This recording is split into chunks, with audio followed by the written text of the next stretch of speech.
want to go back though. I want to take a minute, and I want you to take me back, you know, to your childhood. You know, not 9-10-year-old, you know, Patience Noah. What were you dreaming of being when you grew up? What were you thinking where'd you think you were going to go when you became an adult? Oh God. So I actually grew up in the village, like village in Liberia. So at 9-10 years old, I was in the village. And I remember the first thing that I remember, and I still remember till today, there was a white UN truck, like the United Nations. So for those of you who don't know anything about Liberia, Liberia went through a civil war in the 90s and early 2000s. So we grew up, you know, basically trying to find shelter, hiding for many, many years. So I remember the UN trucks coming in to give us food in the village. And I remember a white guy jumping out of the truck. So my image for him, that was the first time I had ever seen a white person. I mean, we're in the village. We don't even know like who white people are. So I was mesmerized. And I remember telling myself that, oh my gosh, like, where is he from? And then they said, oh, the Americans, right? So from that early stage, I wanted to come to America. I didn't even know where America was. I didn't even know what it was. So I wanted to come to America, and I wanted to work for the UN. I wanted to work for the UN because they came and they helped us. And I wanted to help because they came and helped us when we really needed food. We were really struggling for food. So growing up, I always wanted to work for the UN. But of course, life has its own way of directing us. And I don't think it's too late. I don't know. I mean, some of the things that you're doing, it seems like you pretty close. It's never too late. But yeah, but I've always wanted to work for the UN. But unfortunately, my college path didn't lead me there. So I was just like, hey, I'm just going to continue. You know, I don't know where life is going to lead me, but I'll just keep going and see where it leads me. But yeah, I always wanted to work for the UN. And when you speaking of college, so you got a degree in marketing. Yes. You know, you got the degree in marketing. How did you end up going to insurance? Like Insurance, right? Where did those intersect? Well, first of all, I hadn't intended on getting a marketing degree. Okay. So going to college, first of all, my mom wanted me to study nursing.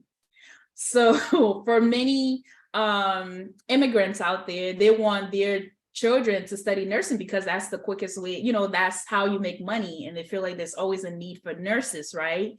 And honestly, in my family, everyone is in the medical field except for me.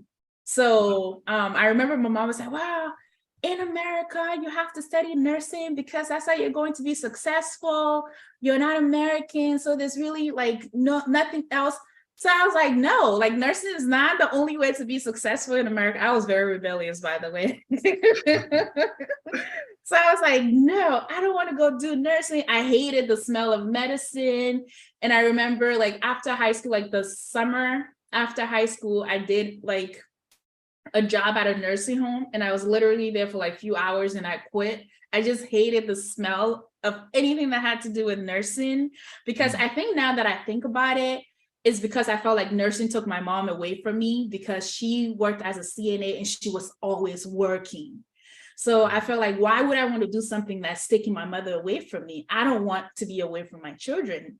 So I went to college. Initially, I went to college. I was like, okay, I'm going to do advertising. And then I remember taking one of the classes. I didn't do well. So I went into economics. I didn't do well. And then I ended up going to like, so I jumped around. And then my advisor at the time, he was like, hey, listen, you have to hurry up and graduate. Right. So let me see where these credits fall. Like, okay, you have to hurry up and graduate. And then I was like, okay, well, what do I need to do? And then he was like, well, most of the courses you've taken, you know, they will go well with marketing and you're very good with presentations and blah, blah, blah, and all this stuff. So I was like, okay, fine, I guess I'll just graduate with marketing. And then that's how I graduated with marketing.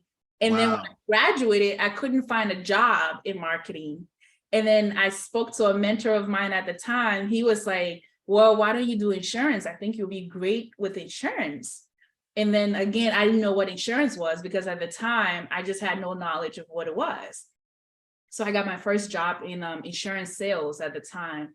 And honestly, we would make about 100 calls a day, like literally. Wow.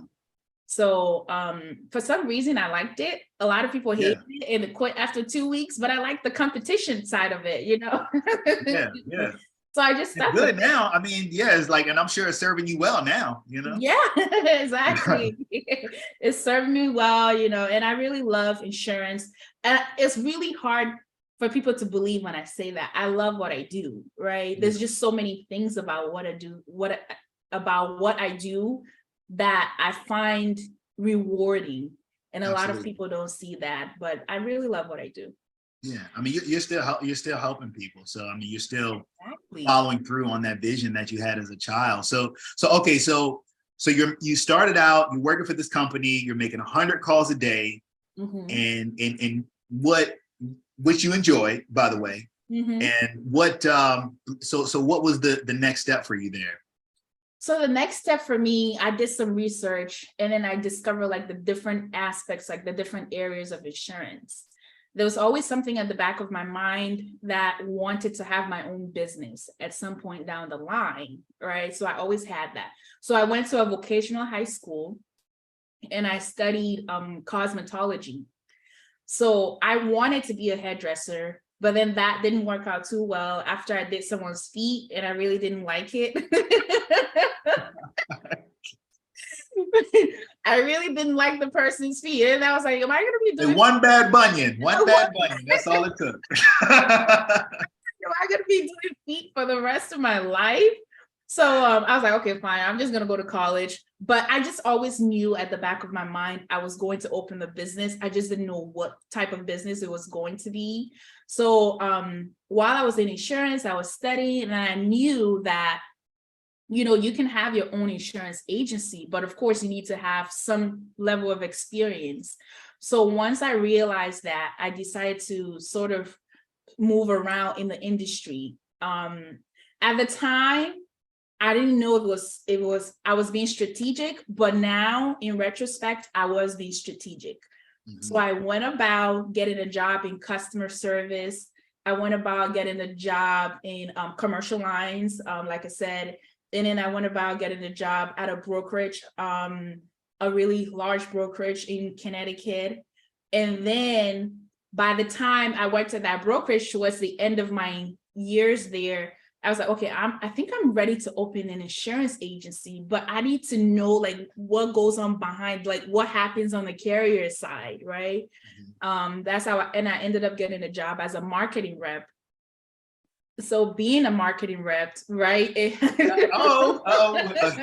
comes full circle. It comes exactly. Full circle. Okay. So as a marketing rep, now I was in the office with agency owners and I'm having conversations with them. How did you start your agency? If I want to be a profitable agency, like what do I do? Like, how do I go about this? How do I do this? So now folks started to tell me, you know, give me information on the things that I need to do to be an agency owner. And a year into being a marketing rep, things didn't work out at that company. I was like, okay, fine. If they didn't work out, great. I think I have what I need anyways. Yeah. Yeah, and sometimes that's all it takes. That's all you need. Just exactly a little bit of time to get in there, get what you need, and come right on out. Exactly. So by the end of my time there, I think I had what I needed. And you know, I just decided to just go for it and open the agency. And here we are. Yeah. So were you nervous about it? Like, were you scared? Like, what were you feeling, you know? I was nervous, I was scared, I was anxious, everything, right? Because one, I mean, naturally I have a fear of the unknown anyways, as an individual. And now I was going to an industry, and what was different at the time when I used to be a marketing rep, there was one thing that was very consistent in New England. Every time I went to an agency owner's office, one, they were much older than me, right? There was this huge age gap by like 10, 20, 30 years age gap. And two, I didn't come across that many female agency owners. And then 3, there was no agency owners that looked like me. I didn't really see that many Black agency owners. There were probably like 2 or 3 that I saw in Massachusetts at the time. So I was like, so I always said to myself, okay, I will start an agency when I'm in my 40s or 50s, or maybe when I get married and I have kids and blah, blah, blah, right? Honestly, that would have been a bad idea if I followed that original plan. Right. It would have been a horrible idea. So once I became a marketing rep and I saw the trend, something like before I hit 30, like something in me was like, hey, Patience, why don't you start now? And by the time you're 40, by the time you get married, by the time you have kids, you will already have people working for you. The agency will be established and you can focus on your family. Boom. That just kept on being persistent in my mind. So once I was let go, I was like, okay, fine. I think this is a sign for me to actually go into opening my own agency. And I just went for it. But I was scared. I mean, honestly, I was scared. And I think I stopped being scared maybe like 3 weeks ago. Right. So 3 years later, right? Yeah, but I was always scared because you don't know what to expect. There's just so many nuances that comes along with being an agency owner that I mean, you don't know where your leads are going to come from. You don't know where your paycheck is going to come from. So all of that, that's the responsibility that you have to bear. So all of that scared me, but I decided to still go for it. And here we are. Let me ask you something about that, because that brings up a really good point. And I think one of the things that creates a barrier for some people, and really it's in their minds, but it is that fear, right? It's like, man, I don't know where my stability is coming from. And, I had a thought earlier today, and I posted something about it where I was just saying that, the only difference between the people who we see and we admire and, ourselves is really, or I mean, maybe not you and I, because we're going to go and we're going to go do it. We're going to jump off the ledge. We're going to jump off the ledge, right? But what most people is that, that person that they're admiring decided to just face their fear, regardless of all of the, nerves and anxiety and like the initial stress struggle, the ebbs, flows, question marks around, okay, what's going to be happening financially? Do I have the resources to do this? All of those things, that's really the difference. How did you, in starting your business, how did you approach that? How did you conquer that fear to just keep moving forward? So coming into it, I knew that I had this mentality, like there's no plan B. I came into it with the notion of not having a plan B. The thing with having a plan B, and I was one of those people, I always had plan A, B, and C. Like my plan B always has to have a plan B. That's just who I was, right? So opening an agency, I knew, and based on what others have told me that were agency owners, one of the things that they told me was, if you're going to do it, you have to go all in. You can't do half and half. Like you have to go all in. True. And then coming into it, I had people that really give me good advice. And then they were like, be prepared to be uncomfortable for the first 5 years. Like, that's just it. You're going to be broke. You're basically, you might not be able to afford the things that you want to afford. And for me, I knew that it was a sacrifice I was making, that I was going to make in the beginning. And I knew that it was going to pay off, because I'm one of those people, once I start something, I have to see it through. So if I've already started it and I've announced it to everybody and everybody knows about it, right. Now it's go time. No matter what, I need to make sure that I complete that.